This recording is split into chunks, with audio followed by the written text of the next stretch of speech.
Bonjour à tous. Eh bien, prenons un instant aujourd'hui pour lire et méditer un passage du livre du ciel de Luisa Picaretta.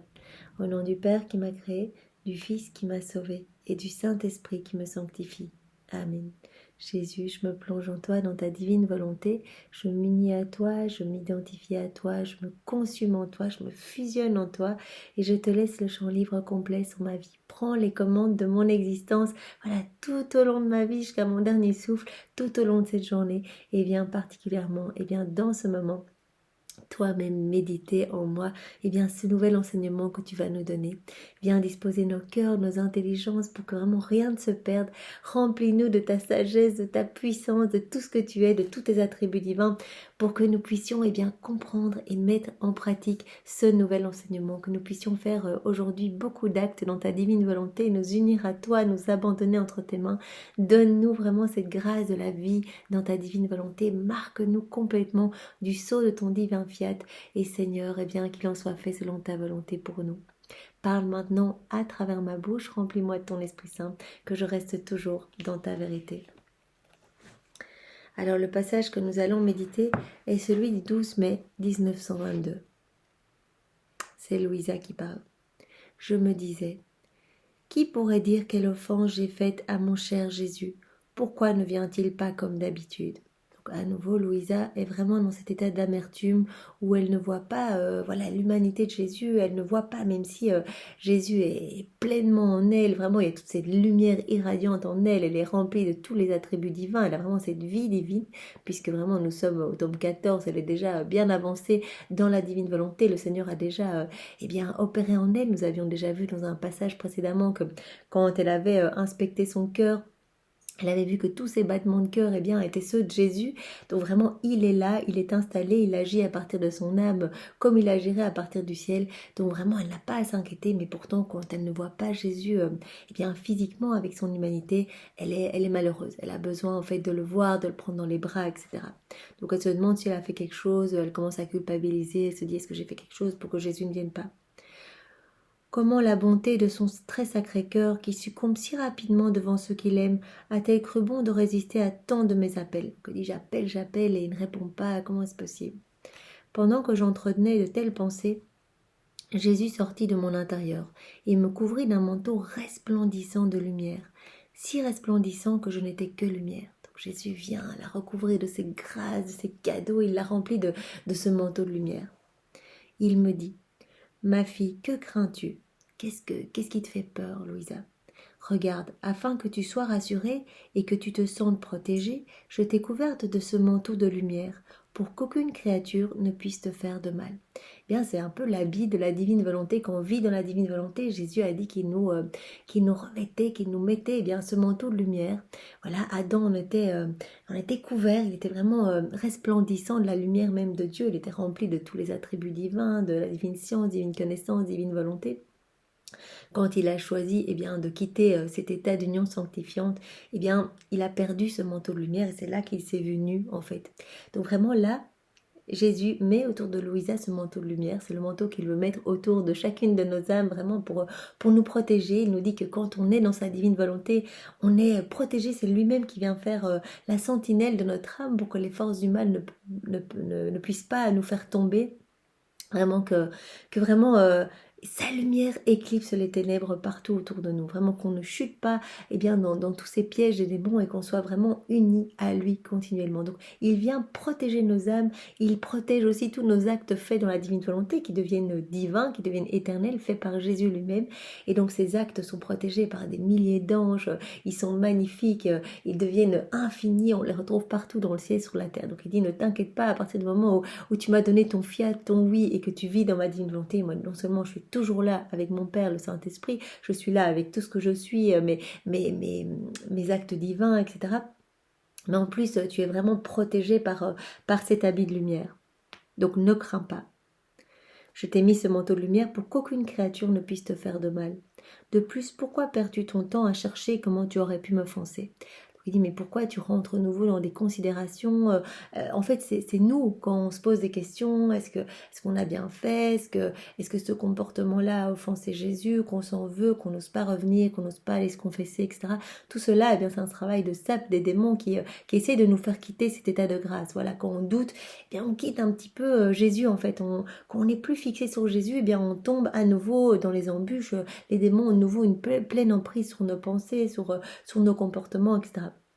Donc il dit arrête de douter, je te protège, pourquoi tu crains, tu ne dois pas commencer à te poser des questions et certainement pas à te culpabiliser.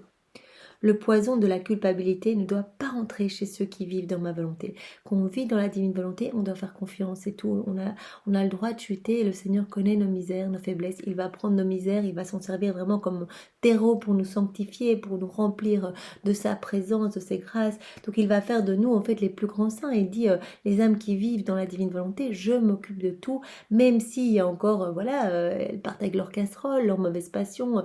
C'est moi qui vais tout purifier puisque j'ai horreur du péché et que je dois m'installer dans leur âme.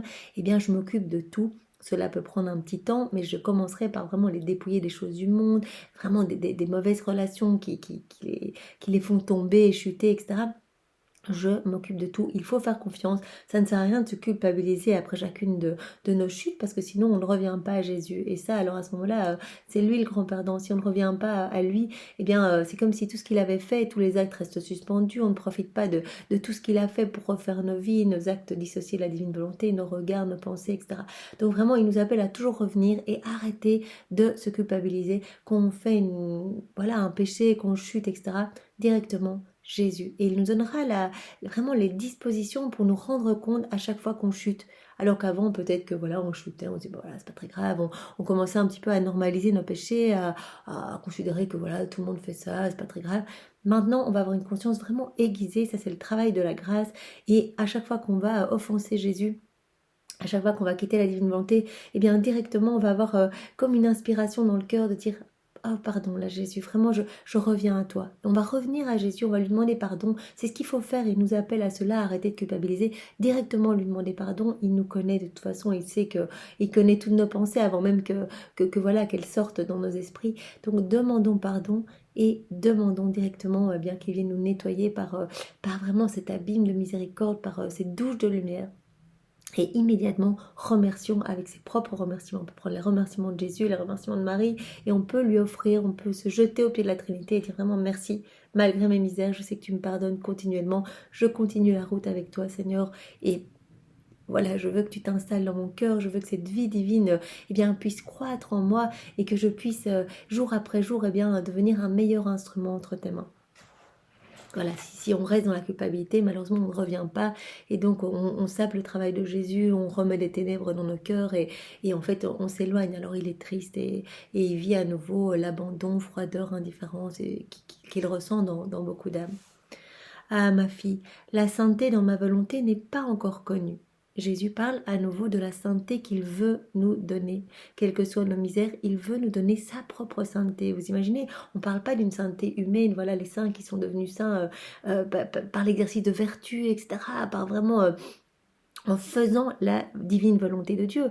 Il y a une différence entre faire la divine volonté de Dieu, imiter vraiment l'humanité de Jésus, regarder ce qu'il faisait et essayer de vraiment de faire ce qu'il faisait, c'est-à-dire se dépouiller des choses du monde, vivre vraiment dans la pauvreté, dans la simplicité, etc., être charitable. Donc là, on peut acquérir la sainteté humaine vraiment au prix d'exercices, de vertu, etc., mais ici, il dit c'est tout à fait différent. Je vous parle d'une sainteté divine. Je viens vivre moi en vous. Donc vous ne devez pas vous préoccuper. Si vous me donnez votre fiat, votre oui, je m'installe en vous. Et comme c'est moi qui fais tout en vous, vos actes ne sont plus faits par vous, ne sont plus humains, mais deviennent divins, deviennent magnifiques et portent donc tous les fruits de mes actes à moi. C'est-à-dire qu'ils vont pouvoir toucher toutes les générations, passées, présentes et futures, sanctifier des âmes, purifier d'autres, donner de la ferveur dans les prières de certaines, en convertir, en sauver, etc. Bref, magnifique. Et donc le Seigneur dit, je je vais faire de vous les saints des derniers temps. Je vais vous donner la vie des bienheureux ici-bas sur la terre. Donc c'est pas la même sainteté que celle qu'on connaissait, ces magnifiques saints que l'on prie, à qui on demande d'intercéder, etc. C'est la sainteté même de Dieu que Jésus veut nous donner. Mais il nous dit tout ça, il faut balayer d'abord les doutes, voilà, les culpabilités, voilà, les moments où on se sent indigne, etc. Tout ça, balaye, fais-moi confiance et je te donnerai ma propre sainteté. Chaque genre de sainteté comporte ses qualités distinctes. Plusieurs sont surpris d'entendre dire que je viens te voir régulièrement, vu qu'il n'est pas habituel que je fasse cela avec les âmes. Louisa, c'est vrai qu'il y en a qui ne comprennent pas que je vienne te visiter beaucoup, alors que je n'avais pas cette habitude-là avec les autres âmes. Eh bien, nous savons que Louisa, eh bien, c'est vraiment la troisième œuvre de Dieu. Vraiment, c'est elle qui doit devenir la dépositaire de tout le fiat de la sanctification. Donc vraiment, c'est magnifique en fait. Elle va vraiment nous ouvrir les portes à nous pour que nous puissions, eh bien, faire croître la vie divine en nous. Donc vraiment, il dit, je dois te travailler, tu n'as pas la même mission que tous les petits maillons qui vont s'attacher à toi. Nous sommes tous ces petits maillons qui essayons de vivre dans la divine volonté. Louisa, c'est vraiment le tout premier maillon. Donc il y a le maillon initial, Jésus et Marie, donc ça c'est vraiment un maillon unique. Et puis la première vraiment à recevoir, à la dépositaire de tout le fiat de la sanctification, c'est Louisa. Et puis nous sommes les autres petits maillons. Donc il dit, eh bien je viens te voir beaucoup parce que je dois vraiment préparer ton cœur, vraiment y déverser tous les actes, eh bien du royaume de ma divine volonté, tout ce qui concerne ma divine volonté, eh bien je dépose en toi, je dépose tout en toi. C'est pour ça que je viens te voir beaucoup. La sainteté dans ma volonté est inséparable de moi. Qu'on vit dans la divine volonté, automatiquement, eh bien on a la sainteté de Jésus, parce que c'est lui qui agit en nous. C'est pour cela que ça, j'ai entendu ça hier et je trouvais ça tellement magnifique. En fait, le plus grand saint, avant Louisa dans le ciel, eh bien, en fait, c'est Adam. On a l'impression qu'Adam, le vilain pécheur, voilà. Mais en fait, il a fait tellement d'actes dans la divine volonté avant sa chute, eh bien que tous ces actes valent beaucoup plus. Un acte fait dans la divine volonté vaut plus que toute une vie de sainteté, d'exercice de vertu, etc., de sainteté ancienne, par exemple des saints que nous connaissons, ou le plus grand des martyrs d'amour, etc. Donc finalement, avant Louisa, eh bien, le plus grand saint, eh bien, c'était Adam. Parce qu'il avait fait plein d'actes dans la divine volonté, il réjouissait la Trinité à chaque fois qu'il bougeait, voilà, il rendait toutes les merveilles de grâce, de puissance, de sainteté, de beauté, voilà, tout ce qu'il recevait en torrent, tout l'amour qu'il recevait, il le rendait, tous les débordements d'amour, il rendait tout à la Trinité, et donc cela honorait vraiment la Trinité, il y avait vraiment ce beau flux et reflux d'amour. La sainteté dans ma volonté est inséparable de moi. Pour élever une âme au niveau du divin, je dois la garder, soit identifiée à mon humanité, soit dans la lumière de ma divinité. Je ne pourrais pas maintenir dans une âme une attitude d'agir dans ma volonté si mes actes et les siens ne faisaient pas un. Donc il faut vraiment qu'il y ait cette unité. En fait, il faut que nous fondions notre volonté dans la sienne et que nous laissions la volonté de Jésus, la divine volonté, agir en nous. En fait, c'est la volonté agissante de Dieu en nous. C'est lui qui va agir en nous et donc il va mettre ses attributs divins dans toutes nos actions à nous. Donc vraiment c'est en unissant nos actions au ciel, en unissant notre volonté à la sienne, et bien que la vie divine va pouvoir se déployer en nous. Mais il faut qu'on fasse un. Si on commence à rester tout seul, à mettre nos réticences, nos limites en disant là je veux agir de mon côté, toi t'agis de ton côté, j'agis de mon côté, eh bien on n'aura jamais cette sainteté divine. C'est pourquoi l'âme qui vit dans ma volonté assume tous mes attributs. Donc on se gorge de tous les attributs divins à partir du moment où on se plonge dans la divine volonté. Ce qu'on fait maintenant, on s'est plongé dans la volonté de Jésus, on demande à Jésus de venir parler à travers nos bouches, ma bouche, et de venir penser à travers chacune de nos pensées, de venir méditer à travers chacun de nous. Eh bien, il est là et il place ses attributs divins, il place son intelligence, sa sagesse, ses grâces, ses bénédictions, tout ce qu'il est, il le place maintenant en chacun de nous. Donc maintenant, ce que nous faisons, ça devient magnifique, c'est fait par Jésus lui-même et donc ça sauve beaucoup d'âmes. Donc tous mes attributs, eh bien je les place dans chacune des actions faites dans la divine volonté en union avec moi. Donc voilà. Donc c'est pourquoi l'âme qui vit dans ma volonté assume tous mes attributs et se fond dans chacun de mes actes, incluant les actes de ma justice. Donc vraiment on fait tout avec Jésus, mais voilà, dans les attributs divins, dans les piliers divins, il y a aussi la justice. Donc quand Jésus exerce sa justice, eh bien on est unis à Jésus. On lui fait confiance, en fait, il vient tout faire à partir de nous et il va agir à partir de notre âme comme il agissait à partir de l'âme de Louisa, comme il agit du ciel. Donc il va venir vraiment s'installer, il va prendre des décisions, il va déverser des cadeaux, des grâces de conversion, etc. Mais il va aussi exercer sa justice à partir de notre âme. Donc quand on choisit de s'unir à Jésus, eh bien c'est pour tout. En fait, il vient distribuer tout en nous, il vient s'installer avec tous ses piliers divins, avec tout ce qu'il est dans nos cœurs. Pour ce motif, quand je veux châtier, je te cache mon humanité. Donc c'est pour ça que parfois Louisa ne voit pas Jésus. En fait, il y a toute la lumière de la divinité de Jésus dans son cœur. Ça, on l'a vu que voilà, très souvent, voilà, il se montre, il est vraiment installé dans le cœur de Louisa. Mais cette lumière est telle que parfois elle éclipse l'humanité de Jésus. Vraiment la divinité de Jésus, toute cette lumière cache l'humanité de Jésus. Et parfois, il ne vient pas lui montrer son humanité, donc se montrer devant elle. Parce qu'en fait, il est tellement attiré par Louisa que quand on lui dit non, s'il te plaît, ne châtie pas les hommes, parce qu'elle est très touchée humainement, voilà, de voir des fléaux. Elle n'a pas encore bien compris que la justice de Dieu, c'est un énième stratagème d'amour pour amener ses enfants à lui. Elle ne voit pas la globalité, vraiment, quand Dieu châtie, c'est pour une bonne raison, c'est pour que les enfants, que tous ces enfants, redeviennent enfants de lumière, soient sauvés, que les âmes soient sauvées, etc. Il y a chaque fois un motif derrière. Et Louisa, elle ne voit que les conséquences, elle ne voit que les villes dévastées, etc. Donc elle dit non, Jésus, Jésus. Et comme elle est immergée dans la divine volonté de Jésus, les prières de Louisa sont divines et donc touchent le cœur de Jésus. Et donc en fait, sa justice est apaisée et ne peut pas exercer sa justice. Et elle dit parfois j'ai besoin d'exercer ma justice parce que les hommes provoquent tellement que je dois pouvoir les ramener à moi par ce biais-là, puisque j'ai tout essayé. J'ai essayé par de l'amour, je suis à genoux à leurs pieds, je leur ai tout donné, vraiment dans ma rédemption, il y a tout, ils peuvent venir se servir, vraiment, vous voyez, j'ai donné mon sang, j'ai donné... je me suis vidée, mais jusqu'à la dernière goutte, je leur ai donné ma maman, vraiment, j'ai refait toute leur vie, je les ai sanctifiés, etc. Je vois qu'ils ne se servent pas, que vraiment, ils ne veulent pas leur salut, eh bien, je vais essayer par une autre manière de les ramener à moi. Donc il dit voilà, Louisa, je te cache mon humanité quand je veux exercer ma justice. En effet, vu que mon humanité est plus accessible à la nature humaine, alors quand tu reçois ces émanations, tu sens l'amour et la compassion que j'éprouve pour les âmes. Et avec tes attributs humains, tu arrêtes les fouets avec lesquels je voudrais les punir. Donc quand Louisa voit Jésus vraiment dans son humanité, elle sent tout l'amour que Jésus a pour les hommes, alors elle va le désarmer en disant oh, regarde, ce sont tes images, tu vas pas exercer ta justice. Et donc elle arrive en fait à arrêter, comme il dit, c'est une expression, mais les fouets avec lesquels Jésus voudrait nous punir. Donc elle arrive à arrêter en fait les châtiments, à apaiser la justice. Mais c'est pas le but, parce que vraiment, cette justice doit s'exercer, ça fait partie de l'équilibre divin. Ainsi, quand les âmes m'acculent au point de les punir, je te cache mon humanité et je t'élève au niveau de ma divinité. Donc vraiment, alors là, je t'attire à moi, Louisa, vraiment, je te fais rentrer dans ton intérieur pour que tu sois immergée dans ma divinité et que vraiment, voilà, tu t'unisses à moi, que tu répares, que tu mettes tes je t'aime partout dans la création, etc. Et pendant ce temps, eh bien, moi, je peux exercer ma justice. Captivée par ma divinité, tu es heureuse et tu ne sens pas les émanations de mon humanité. Alors je suis libre d'exercer ma justice, de châtier les créatures. Ou bien je te manifeste mon humanité pour te faire participer à mes actes de miséricorde envers les créatures, ou bien je t'absorbe dans ma divinité pour te faire participer à mes actes de justice. Quand tu es absorbée dans ma divinité, Louisa, en fait, tu vas faire tout ce que moi je fais et tu vas être tellement absorbée par la lumière, par mon amour, tous mes attributs divins, qu'en fait, tu vas participer avec moi à ma justice divine. Sans t'en rendre compte, quand tu es immergé en moi dans ma divine volonté, tu participes avec moi au fait que je ramène mes créatures à moi par le biais de ma justice, que je déverse. Je te donne une plus grande grâce.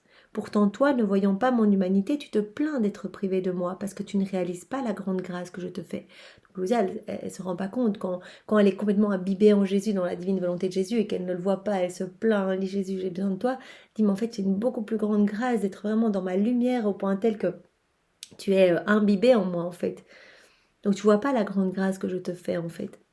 Quand j'ai appris que je participais à des actes de justice, donc c'est Louisa qui parle, j'ai été horrifiée. Donc Louisa, elle se dit, comment ça, quand je suis imbibée dans la divine volonté, je participe à tous les actes de justice, dès que Jésus déverse des châtiments, etc., je fais ça avec lui. Donc elle était complètement horrifiée. Et je lui ai dit, mon amour, est-ce que cela signifie que lorsque tu châties les créatures, détruisant leur foyer, je participe avec toi à ces opérations? Non, non, que le ciel me dispense de toucher à mes frères. Quand tu voudras punir, je deviendrai petite dans ta volonté, et je ne me diffuserai pas en elle, afin de ne pas être impliquée dans ce que tu fais. Donc Louisa, elle dit, moi je veux choisir, je veux m'imbiber en toi, dans ta divine volonté, mais pas quand tu exerces ta justice. Je veux participer à tout ce que tu réalises, mais dans les actes des châtiments des créatures, non, ça jamais. Donc elle dit, je veux bien, voilà, quand tu déverses tes grâces, quand tu vas convertir, quand tu vas sauver, quand tu vas purifier, quand tu déverses ton amour, ta lumière, là je veux bien être unie à toi, mais pas quand tu exerces ta justice. Donc elle met ses conditions. Jésus répliqua, mais ma fille, mais pourquoi es-tu choquée? Fondue dans ma volonté, tu ne peux t'exclure de ce que je fais. Quand tu t'immerges en moi, voilà, tu dois accepter que en fait c'est moi qui fais tout en toi et tout. Tu ne dois pas mettre des conditions, des réticences, des limites. Vraiment, quand tu es uni à moi, on fait un. Et donc tu acceptes de faire tout avec moi, sachant que tout est vraiment fait par amour et pour sauver les âmes.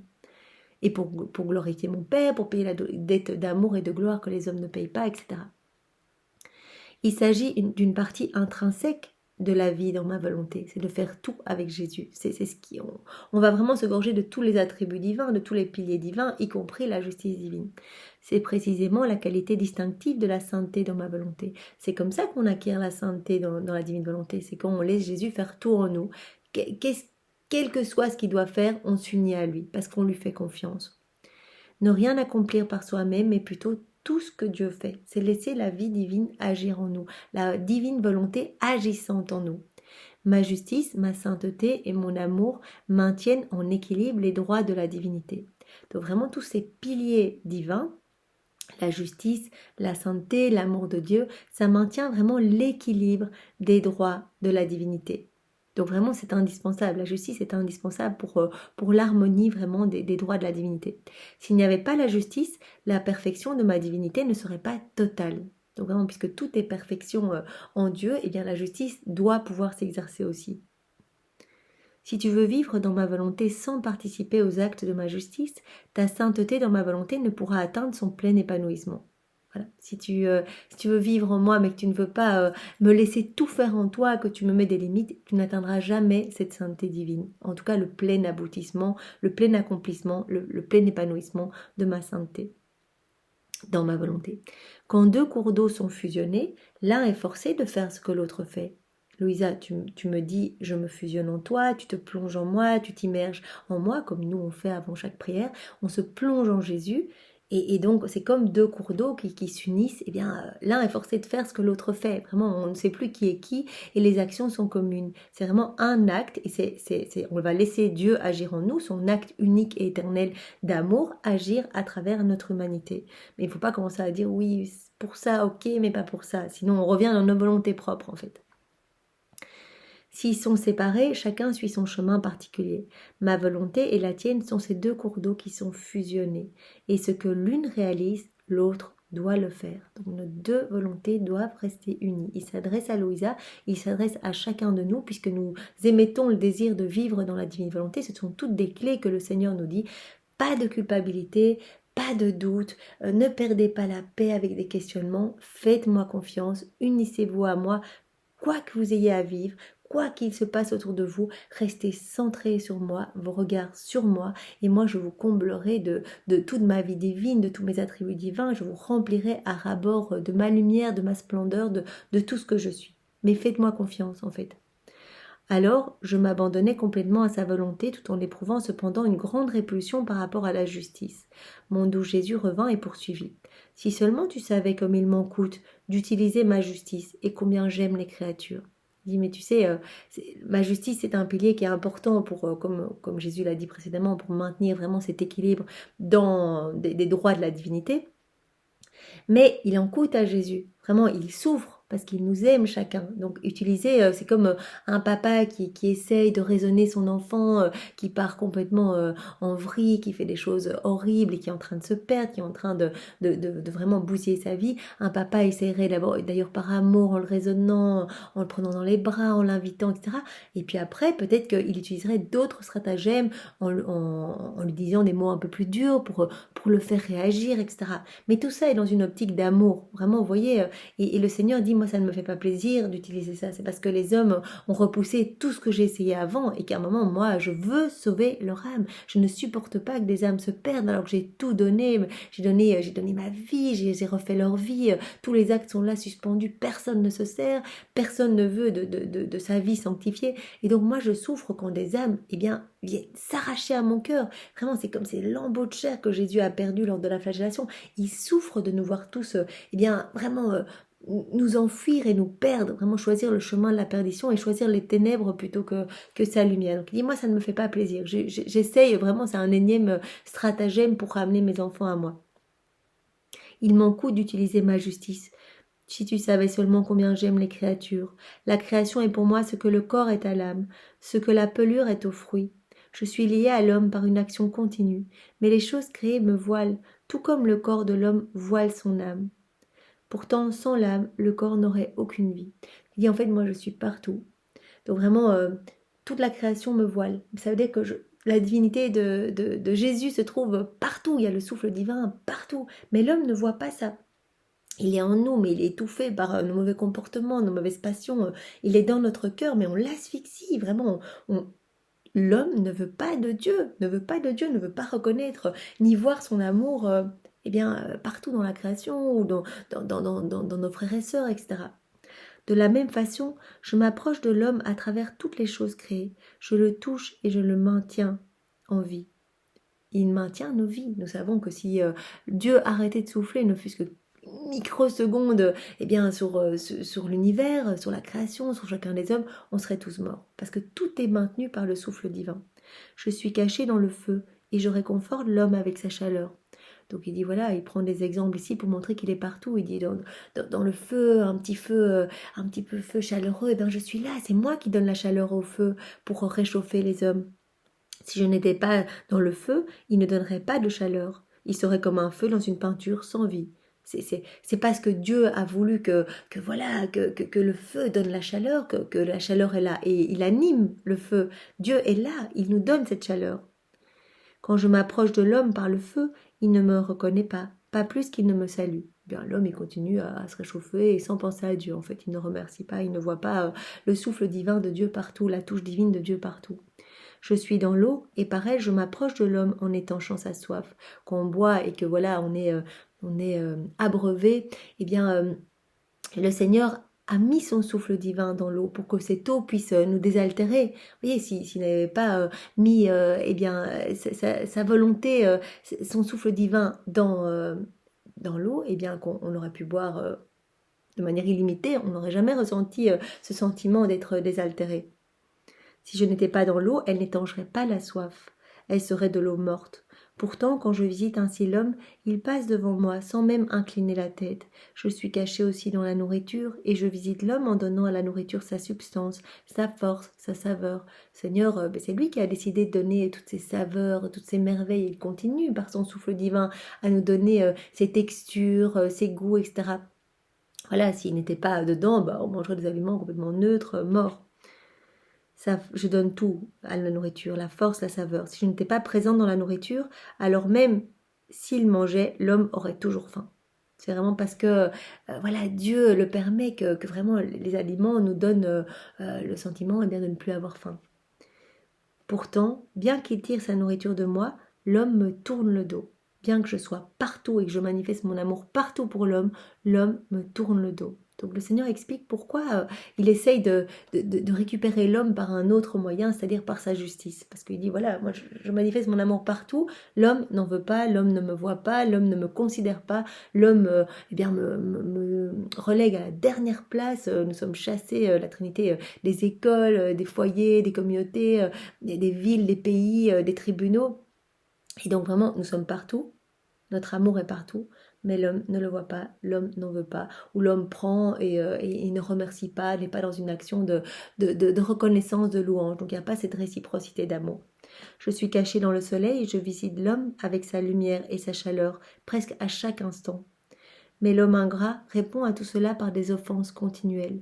Je visite l'homme par toutes les choses, par l'air qu'il respire, par les fleurs parfumées, par la brise légère et rafraîchissante, par le tonnerre qui éclate, partout. En fait, Le Seigneur est partout, il nous visite à chaque instant. Voilà, il y a une brise de vent, on voit des branches bouger. Eh bien, c'est le Seigneur qui nous dit qu'il nous aime. En fait, il veut eh bien, rafraîchir nos cœurs par vraiment ces petites brises de vent.